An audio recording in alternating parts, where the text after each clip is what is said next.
the Bliss Business Podcast, the show about empathy, connection, and consciousness in business.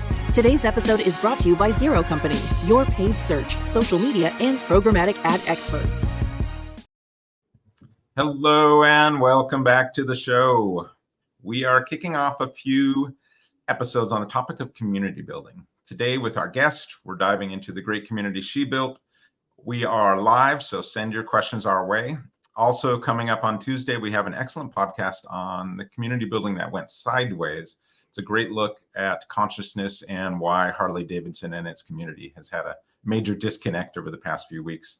So welcome to the show. I'm Steven Zakash here with Mike Lusky. Mike, introduce our guest today. Thanks, Steven. I really appreciate that. And we're really in store for a wonderful conversation today. As always, it's my pleasure, to be here with our community, and we welcome you back again to another episode of the Bliss Business Podcast. So, all right, what's in store for us today? Today, we have the pleasure of hosting a truly remarkable guest. Her work has touched the lives of countless women across our nation. Lisa Druxman, the founder of Fit for Mom, has not only built the largest fitness program for mothers, but has also created a thriving community that empowers women at every stage of motherhood.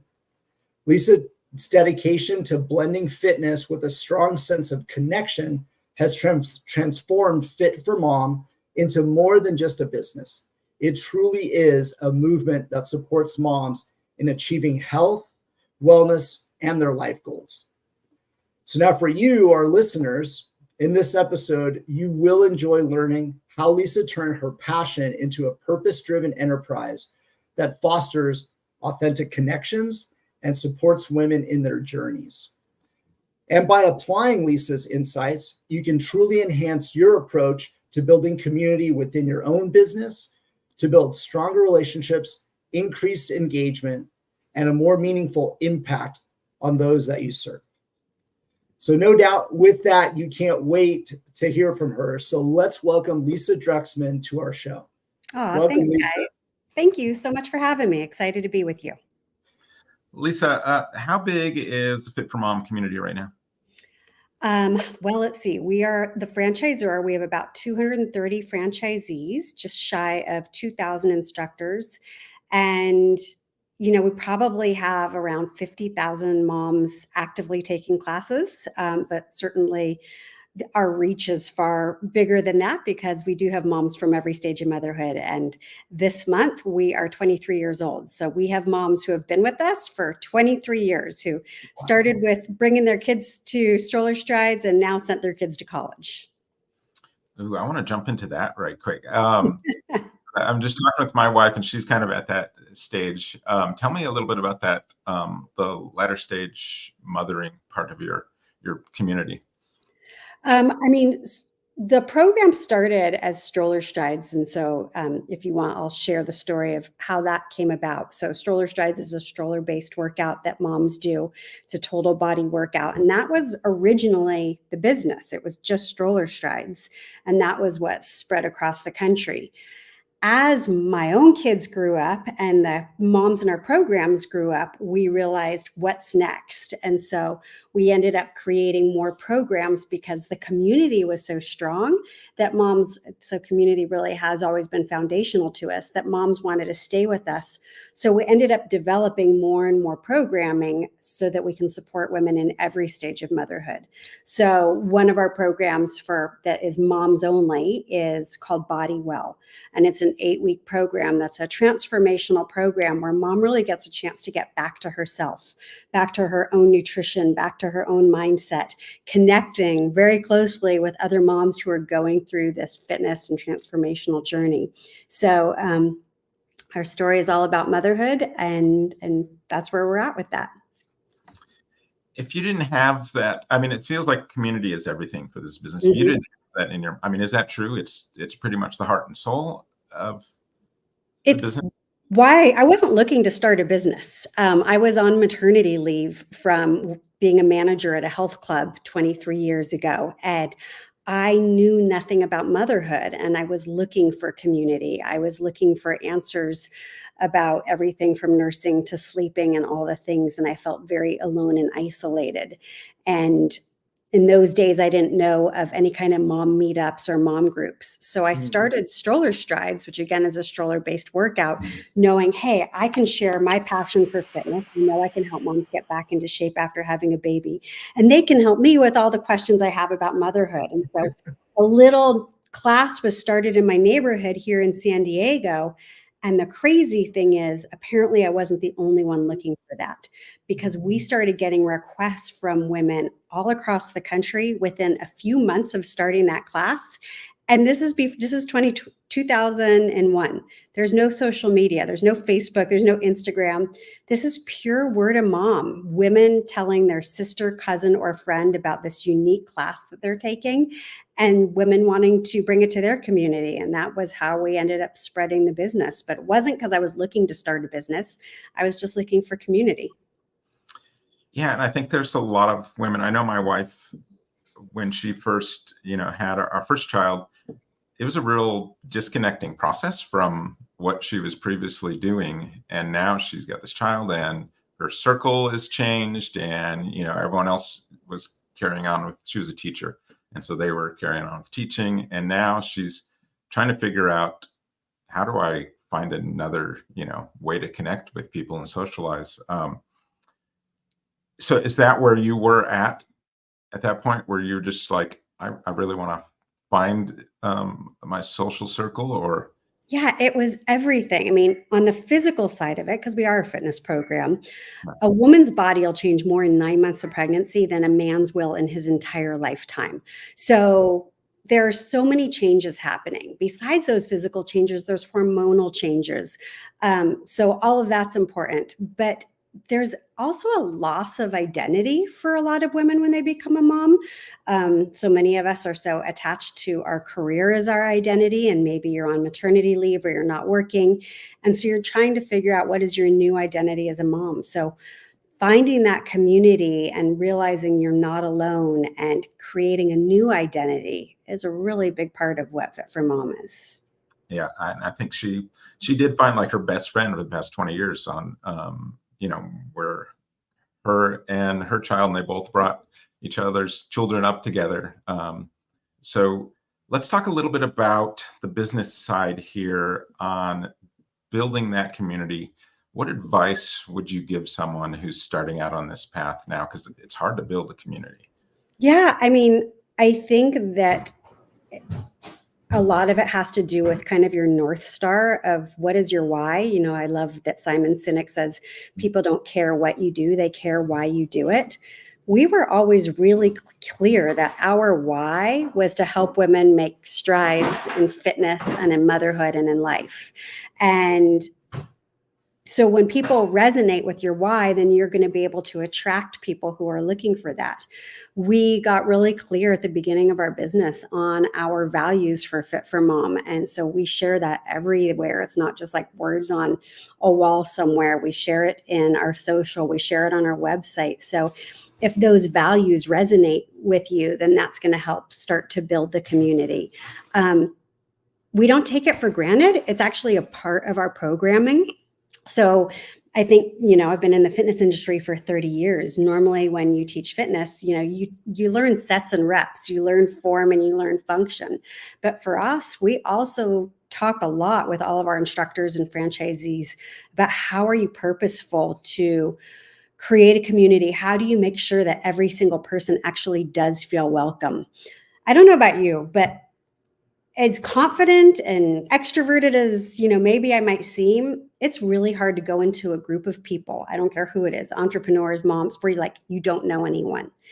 And so to create a space that is purposeful, that welcomes everybody and goes out of their way to lower those obstacles and to remove the fear and to show that you are seen and you are valued and you are appreciated. These are all ways that we're really purposeful about building community. Interesting. I want to maybe try to encapsulate that a little bit more for our listeners. In which, by the way, for our listeners, since we are live, we can take questions. So please feel free, to drop any questions or comments, that you might have, questions for Lisa, and we can certainly bring them up during the show and get those answered for you. But Lisa, I want to encapsulate that part that you just said, because I think sometimes companies really struggle with trying to systematize that or create a system that then they can kind of scale, right? Because maybe close to home, it's easier to do, but once it gets out there, it kind of goes off the rails. So what guidance would you give perhaps like a business owner who is struggling, to try to, basically create a system that then could be more scalable, but then also remain human-centered? Yeah, I mean, not to be repetitive, but I think it comes back to that why and getting excited about it. If you aren't excited about your why, then your employees aren't going to be excited about your why. If your employees aren't excited about your why, then your customers aren't going to be excited about your why. I'm 23 years into this business, and I am not exaggerating when I tell you I am as passionate and excited about what we do and why we do it than I ever have been. I so believe in the power of moms. I so believe that they are raising the next generation of leaders, and that I'm a mom myself, that kids don't necessarily do what we tell them to do, but they do what we've modeled for them. And so by being in this very positive environment where moms are taking care of themselves. So I think some of it, first step is for any company is get clear on your why and get everybody really excited about it. Get clear on your values and get everybody excited about it. And then kind of set up ways that you're going to have really clear, candid communication with your community. I think communication is really important. Making sure that there's trust and loyalty, I think, is really important for any community. I think being out loud about what you're about, how you serve each other, and how you create that culture of support is really important. You can't assume that that's going to happen. So we spell out like everything from when we set up Facebook groups for our communities, like here are the rules for being part of the Facebook group and the types of communication that were good. And, just really making sure that we're celebrating each other. I think, one thing, we came up with an acronym that we use for our team members, but we also use it for our moms and our clients, and it's CARE. And it's connect, appreciate, recognize, and encourage. And so I think that works for any company. If you're wanting to build a community, how are you connecting with them? How are you appreciating them? How are you recognizing them and encouraging them? So I think those are some of the things that we have systematized, if you can systematize community. Yeah. Oh, that's a great, example. And by the way, I did have a note. Congratulations on the 23 years of being in business. That was recent, right? It's just almost been this month. Yeah, we're 23 years this month, actually this week. So yes. Wow. That's fabulous. Thank you. Congratulations. So, talking about that connection and going a little deeper on that, you mentioned systemizing it. So what ways does Fit for Mom promote not just connection, but meaningful, empathetic relationships among its members and its employees? Through a lot of education, through bringing in different speakers, different workshops, making it part of our training. We have created our own DEI training. So we worked with a lot of consultants. So rather than just grabbing one that's available, we made one that really speaks to us. It's funny, we always had a hashtag that was all the moms. We wanted to be there for all the moms. And we felt like we were a really inclusive group. And then we started to look and realize, no, we were really only reaching a very small segment of moms. And so we needed to be far more purposeful. And it's not enough to just invite people to the party, but how do you make them feel welcome at the party? And so being really purposeful about how do you reach new communities? How do you get your message out to new communities? How do you make sure that your marketing matches. I'll give you an example of that. If we're talking about diversity, is we had a lot of photo shoots that would be very representative of all different sizes and colors and diversity that we were hoping for. It was very aspirational at Fit for Mom. But then I had a Black mom reach out to me and she said, that's what you show in your pictures, but that's not what I experienced when I came to class. And so we've had to be really a lot of learning to realize, what are we missing? What are the gaps? And having honest conversation about it. So for us, it's education. It's part of our onboarding. We do monthly workshops. We do office hours. Like we love another acronym of, if it's not mine though, is CANI, constant never ending improvement. We should not recognize ourselves every single year from the year before. We are all really being very purposeful in how we're growing as leaders, as managers, as employees, as team members. I think it's interesting you brought that up, just about like the representation and things like that. For my wife, one of the things we were talking about your business, she was there's some intimidating things for joining a group as a woman in that group. And it's like, will I fit in? Yeah.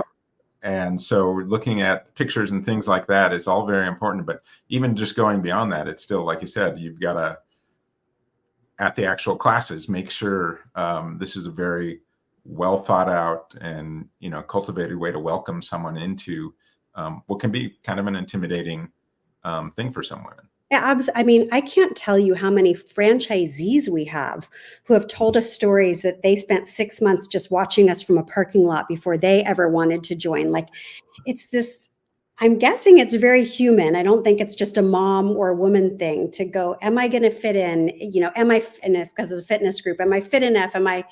And so we use now social media and content in our marketing to get ahead of those obstacles, to talk about what are the things that you're afraid of, and to say yes, you belong here. Yes, we have a spot for you. Yes, you're fit enough. Yes, you can do this. Because I don't want moms sitting in the parking lot. I want moms to actually join us. All right, we've got a question from our YouTube audience. Hi, Lisa. How can we stay motivated to celebrate each other when we're caught up in the workplace rat race? Good question. Mm-hmm. Oh, so good. So I think that the answer to everything is time. Honestly, it's the answer to everything. You want better relationships with your spouse. You want better relationships with your team members, or taking care of yourself. And the answer is always time. I think that actually having time set aside, create rituals for celebrating. So if we're talking about celebrating within your company, every time we have an all hands meeting, we have a slide that is for the purpose of celebrating somebody who's gone out of their way. And so you don't forget it, because it's part of your ritual. It's part of your routine. Now, I don't mean it like it's just a box to check off, but we're thoughtful about it or purposeful about it. Maybe you create, I'm very big on habits. Maybe you create a habit for yourself that every day you do one thing that, whether you consider it to be a random act of kindness or to make a reach out or a call out. I think those soft skills, those things are just as important as the checking out your P&L.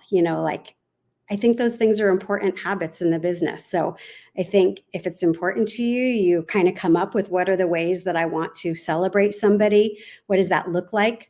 At Fit for Mom, with all of our employees, when someone comes on as a new employee, we find out all the things they love. Favorite flowers, favorite coffees, their language of love. Do you like words of affirmation, or is it, do you like gifts? And also we ask, how do you want to be appreciated? So we have conversations about the culture just as much as we have conversations about the hard work stuff, because the culture, I really believe that is the foundation of everything. And I work with a lot of small businesses. Think about that. My franchisees, 230, are pretty small businesses. And I know there's sometimes an attitude in small businesses that, I don't have to worry about culture. I'm too small. Totally disagree with that. First of all, I think everybody has a culture. Whether you plan it or not, you have a culture. So I think to start at the beginning of what do you want to be known for? How do you want people to feel? How do you want your team members to feel? What's the vibe of your company?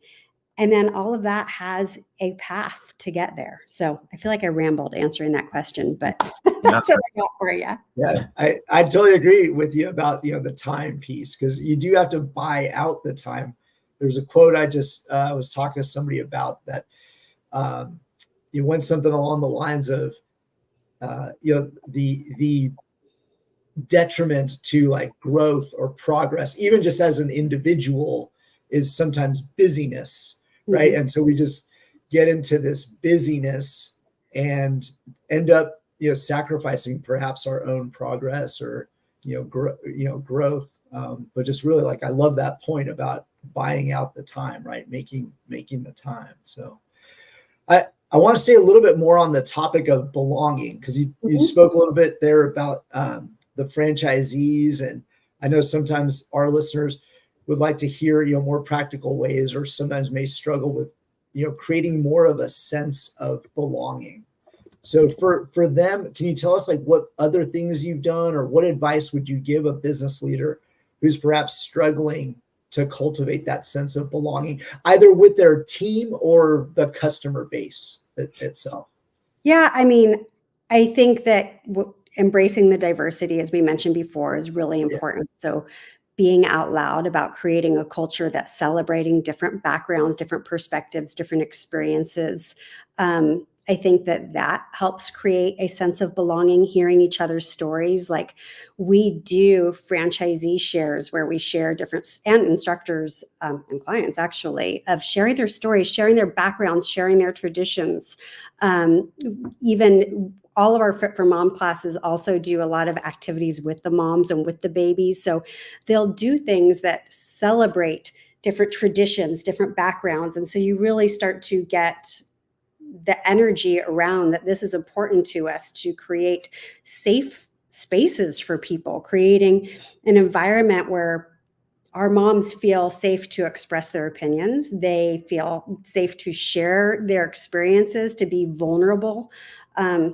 Being a mom is a vulnerable thing. Like it really is. And so if you share that this is a safe place for that. And so I think a lot of it is just the types of activities that you do. And the best way to get people to be vulnerable is to be vulnerable yourself as the leader. So I start that as a leader, as a CEO, talking about the things that I'm vulnerable about.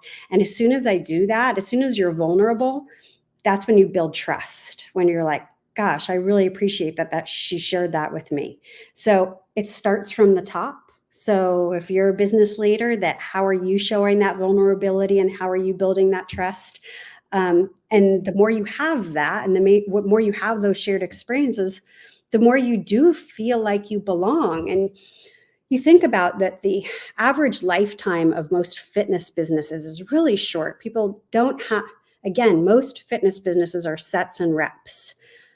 But at Fit for Mom, you might come for sets and reps, you might come for the fitness, but you stay because you make the best of friends. You, like Stephen, like you were saying, you had your wife, stayed friends with those people. So you create a sense of belonging, and it ends up benefiting the business so much because your clients stay with you, not just for your product, but because of the community that you created. So all the things we've talked about, as far as belonging, I feel like showing appreciation for your clients, recognizing them. It goes every single way, your clients, your team members, and definitely lead by example. Yeah, I think, and a lot of that, especially vulnerability, you mentioned creating a safe space, but a lot of it just comes down to authenticity in your business, right? How important is authenticity to you? And, starting at like headquarters and beyond, how important is that? For us, it's everything. I think that there's challenges and rewards of being a community-focused business. In some ways, people feel like we are more of a cause than a company, right? And because we've been really authentic, that what we have been about has been the moms, not just as our clients, but for our franchisees, creating career opportunities for moms. Because so our franchisees, I am not exaggerating, are everything from accountants to attorneys. We've had a rocket scientist, we've had a CSI investigator, like amazing women. We've had attorneys, just it's nuts. But their career no longer matched who they wanted to be once they became a mom. So I promise I'm going to circle this back. We were authentic, and that was very important to me, to create a career that integrated with motherhood. That was what I wanted for myself. And so that was what we created for our franchisees. We have stuck to that and been authentic, despite that does not match what most franchises are. Like if you think about most franchises, whatever brand you want to think of, you're talking about probably a 6-figure investment and to have $1 million cash. Our franchises are $7,500. Our average franchisee works 11 hours a week. I share all that because that is authentic to us, to focus on the purpose and not just the profits. For me, that's where our authenticity is showing up, that we really care about our moms, our mission. And I think we're a very purpose-driven company, and that is authentic. Yeah, it definitely comes through when you talk. Yeah, I love hearing we're a cause, not a company. That is so beautiful. So you mentioned all these people coming together with different careers and different walks of life. Sometimes, often, I think most people, they're often looking for kind of that third place, right? That Oh, I love it. You said that. Yes. Yeah, that you've got, like, here's my work, my career, here's my home life, and where's my third place? Do you feel that's like one of the major things you provide? 110%. So Fit for Mom, let's specifically Stroller Strides, which again was our flagship program, is one-stop shopping for a mom, because so many young moms will join a play group. They're going to go to a mommy and me class. They're going to try to figure out how they're going to get their fitness in, and they have no time. Stroller Strides is everything. Stroller Strides is where she's going to meet her mom friends. It's where she's going to get her workout in. It's where she's going to engage with her baby and have that interaction, because not only are we doing the workout for moms, but the instructors are amazing and have a whole curriculum where they're doing everything from singing songs and blowing bubbles and, letter of the day. Like, these kids grow up like very enriched in their Stroller Strides classes. And so it becomes their place. And I can't tell you, I'll travel across the country and meet moms, and when they find out that I'm the founder of Stroller Strides, they're like, it was my lifeline.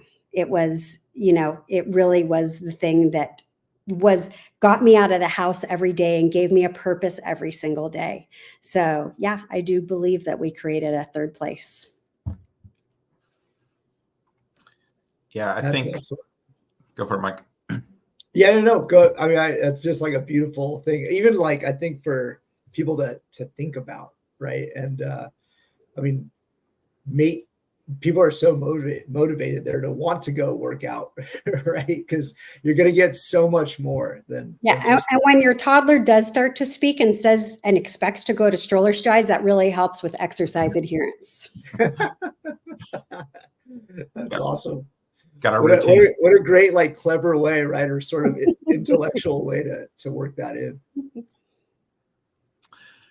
So we talk a lot about core values, and you mentioned that early on, and being important to your business. And I noticed love is one of your core values. And it says on your site, I think, the linchpin of motherhood and all life, we choose love over fear. We bring love to every class, interaction, and decision. I don't know how many companies have love as a core value. And this is like one of the things that we're just, as far as our purpose and things like that, is really, hey, this isn't a 4-letter word that can't be said in business, please. And, so I love that that's part of your core value. And we had done some research just on how many companies actually mention this as part of their description in their business? And we just looked at one segment. It was businesses from 50 to $100 million range. And there were 23,000 businesses, and only 300 of them out of that mentioned love. Wow. Yeah, it's sad, but I guess it's kind of a KPI for us.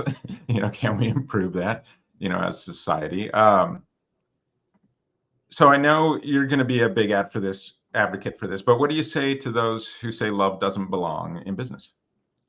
I think that it's the answer for everything. I mean, honestly, you just asked about authenticity. I think that having authentic relationships is love. Prioritizing that is really important.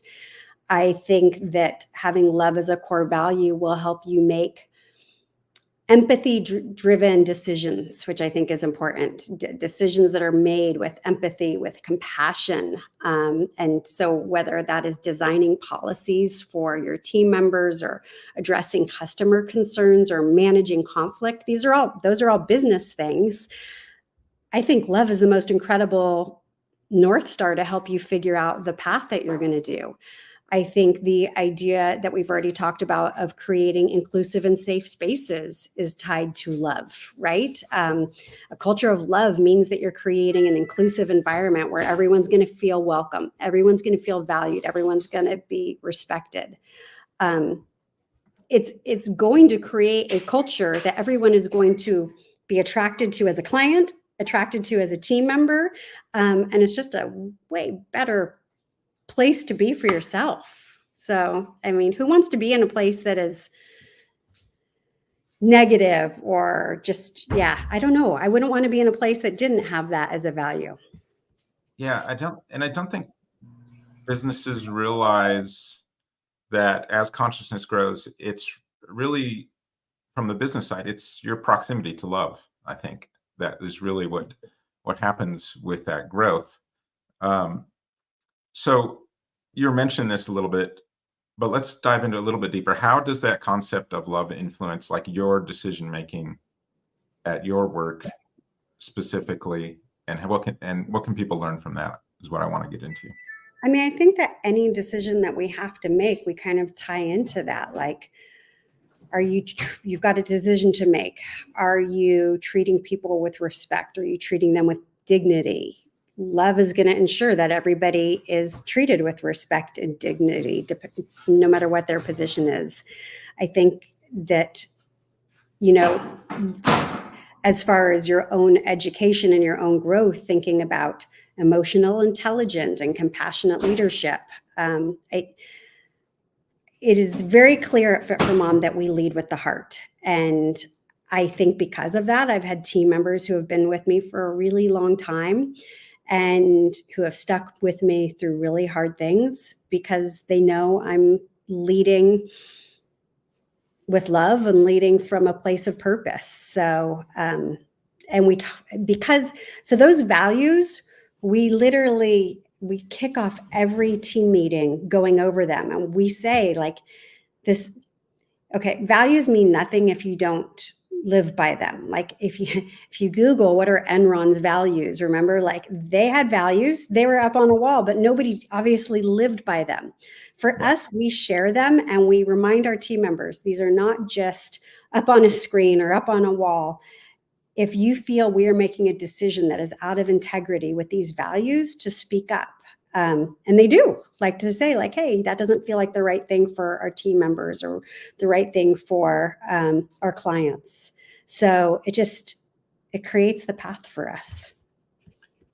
I think Enron's like one of those good examples too, where it's like one of those companies where it was like, well, what's your purpose? And it's like to create, shareholder value or whatever. And then, they can throw some values up on a wall, but if you're constantly living in fear because they're going to fire the bottom 10% every year, no matter what. And, the other 80% in the middle are in fear for the jobs. And then there's 10% that gets rewarded.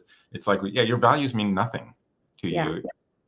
And it's very clear when it's that single stakeholder, that shareholder value, that's above all concerns. And so when they're making those decisions about their business, when they aren't considering, this empathetic approach or considering love in their business, then those decisions just start becoming cold. They become, your values are meaningless at that point if you don't tie that in. Another place that love really comes in for me as the business owner is I so love what I do and what we do. And that is my sustenance, because we all know as a business owner that it's freaking hard and you run into so many challenges and obstacles. And I don't care what business you're in, every business owner at some point wants to throw in the towel. But when you love what you do and why you do it so much, you are always going to find a way under, around, or over that obstacle. And so for me, that love has kept me going as a leader for over 2 decades. Someone told me recently that the average time a founder stays with their business is 8 years, and I'm on 23. My role at Fit for Mom might change, but I love what we do, so I'll keep doing it. Yeah, Awesome. I think it's important to kind of state for people, like if you're in a situation right now where it just feels like it's this loveless job, or you don't know what your why is in there. This is why we're always saying, hey, figure out a way to build love into the system that you're in some way, so that, and not just one random act of kindness, but that it's systemized kindness. Then you might find your purpose kind of along the way of doing that. But it's such a big difference from just going to work, doing the job, versus, oh, suddenly now I have a purpose with what I'm doing. And it's very hard to explain if you aren't there to someone, like the difference, just how much energy you get from it, how much drive you have from it. And it just keeps the fire kind of going. You've had that all from the foundation, I think, of your company, but probably in other parts of your life prior to that, you're kind of looking for that purpose, or what's my why? And then when you finally found it, you instantly, like, it just hit, right? You were like, oh, wow, this is different.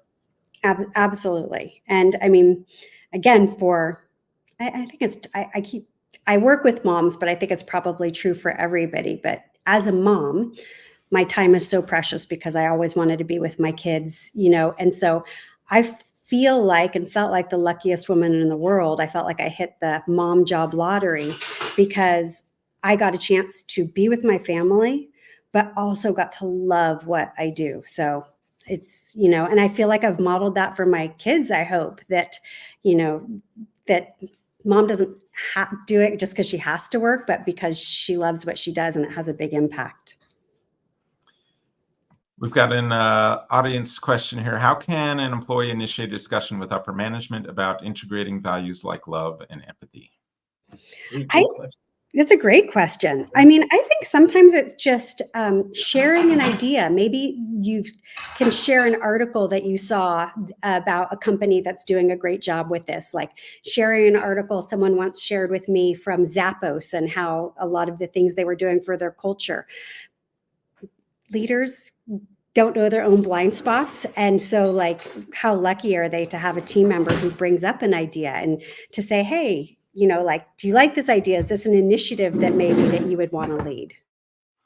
I'd say too, these days, especially with like AI or, just Google, you can find metrics around some sort of love-based activity, so we've probably had about 100 of those data points here that we've talked about over the years, but sometimes leaders just need hey, this is the business decision. Hey, it shows, things are going to improve like 75% if we can just add this to our business around this sort of love or empathy based approach. There's a lot of data out there, so that if you're dealing with someone, leadership wise, sometimes, if it's not clicking with them one way, it can click with them in the pocketbook way, just by saying, hey, this is going to make our business better. And hopefully they like the data too. Like, we do a lot of surveys, not just for our clients, but for our employees. So every quarter, all of our employees get a couple of different surveys. One of them is like an employee net promoter score of, would you recommend this place to work? And then we ask about different sections. And so that data then helps us see where our gaps are. And we can ask, like we'd give that employee an opportunity to say, hey, what else do you think we could do to make things better? So hopefully you're in an environment with leaders who care to make things better for their team members. I love this. I want to underline this point, just that because we're so focused at work sometimes on just straight, profit numbers or sales and all that kind of stuff. And you have those KPIs and they're important, but there's also these other KPIs that are sort of love-based, like a net promoter score. And these questions that you're just asking your group, you can have love-based KPIs and goals as part of your business. And some businesses are trying to do that with triple bottom line, profit, people, planet, trying to focus on all those things. But just like your example, though, it's just, you can have these love-based metrics that you can drive your business by if you just ask the right questions or start focusing on that a little bit.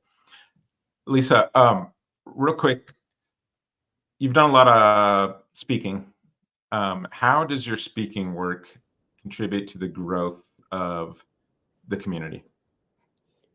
I mean, my primary benefit for speaking is the opportunity to share my experiences that I've had. I always love to lessen the learning curve for others, share my knowledge, because if there's any way I can create an impact or empower others. So I'm very passionate about helping people, obviously, especially women, but not just, realize their potential, and whether it's through fitness or entrepreneurship or community building.